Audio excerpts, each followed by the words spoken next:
Sergeant First Class Carl Anderson adjusted his weathered military uniform for the last time before he approached the entrance of the elegant funeral home. A young security guard, dressed sharply, stepped in his way and said, "Sorry, sir, but this service is by invitation only. I'll need you to step aside." Carl, now 68, was a striking figure with his silver hair neatly combed under his military cap. The morning sun reflected off the faded ribbons pinned to his chest as he moved slowly toward the grand entrance of Brookstone Memorial. His steps were measured, his arthritis slowing his pace, but his posture remained rigid and proud. The funeral home sat in an affluent neighborhood, its marble columns and perfectly manicured gardens exuding wealth. Carl held a small, old photograph in one hand while his other gripped a simple wooden cane.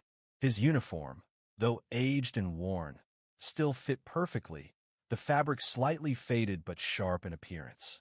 Today was the funeral of General Eleanor Roberts, a 3-star general who had passed away the previous week.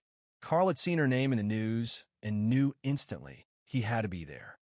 He'd taken 2 buses and walked 6 blocks, a quiet sense deep inside urging him to pay his respects.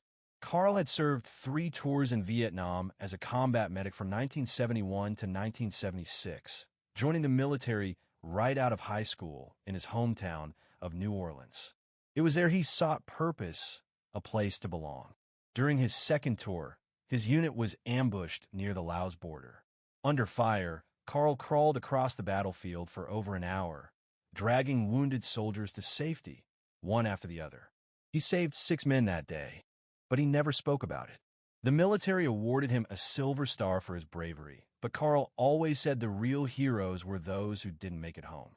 Life after the war had been difficult. Carl wrestled with nightmares and survivor's guilt. He spent 30 years as a hospital janitor, never married, and lived quietly in a small apartment.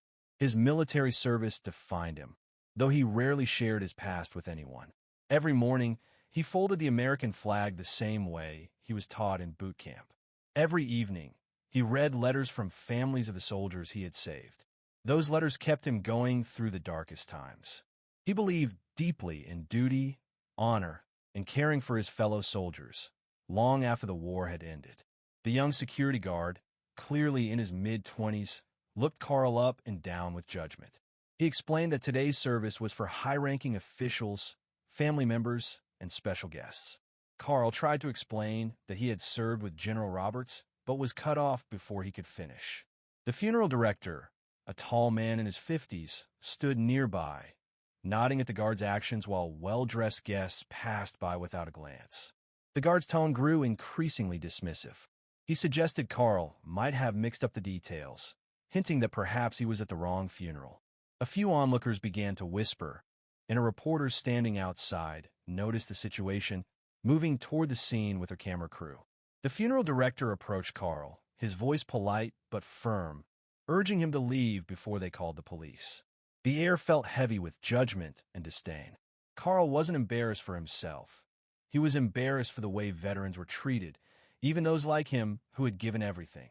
Carl glanced down at the photograph in his hand, a black-and-white picture from 1974 of him and Lieutenant Eleanor Roberts.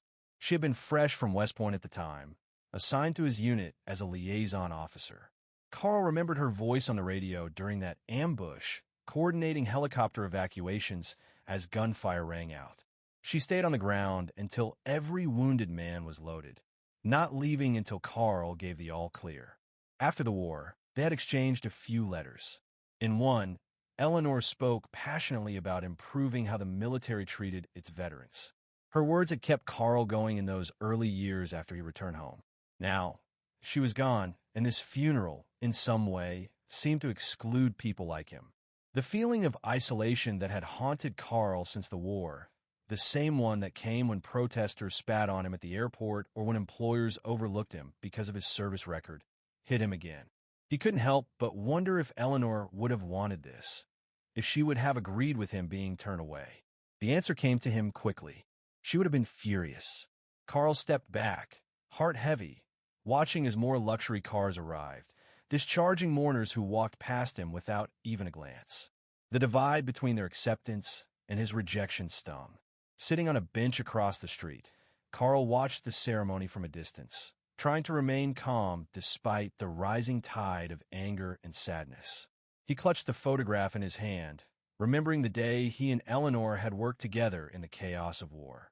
As the funeral approached its start, a convoy of black SUVs arrived. General Richard Harrison, a four-star general known for his leadership in tough situations, stepped out of one of the vehicles. He moved toward the entrance, where the same security guard, now with exaggerated respect, stopped him to verify his invitation. General Harrison glanced across the street, noticing Carl sitting alone. There was something in Carl's posture, an air of quiet dignity that caught his attention. He excused himself from his staff and made his way directly to Carl, ignoring the puzzled looks from other guests. "Sergeant, I see you're wearing the same cap from back then. I served with Lieutenant Roberts in Vietnam," the general said, introducing himself. Carl showed him the old photograph, and the general's face changed completely. Harrison had heard the stories about the medic who had saved so many lives during that ambush. He looked at Carl with newfound respect, his demeanor shifting as he understood who Carl really was. Without saying a word, General Harrison turned and walked back to the security guard and the funeral director. His voice carried as he ordered, "Sergeant Anderson will be my personal guest. Anyone who has an issue with that can take it up with me." The change was immediate. The same people who had dismissed Carl now scrambled to accommodate him, the security guard apologizing profusely and ushering him inside. Harrison walked alongside Carl, matching his slower pace, guiding him to a seat in the front row designated for special guests. When the service began, General Harrison stepped to the podium and shared the story of Carl's heroism, recounting the day they both worked under fire to save lives.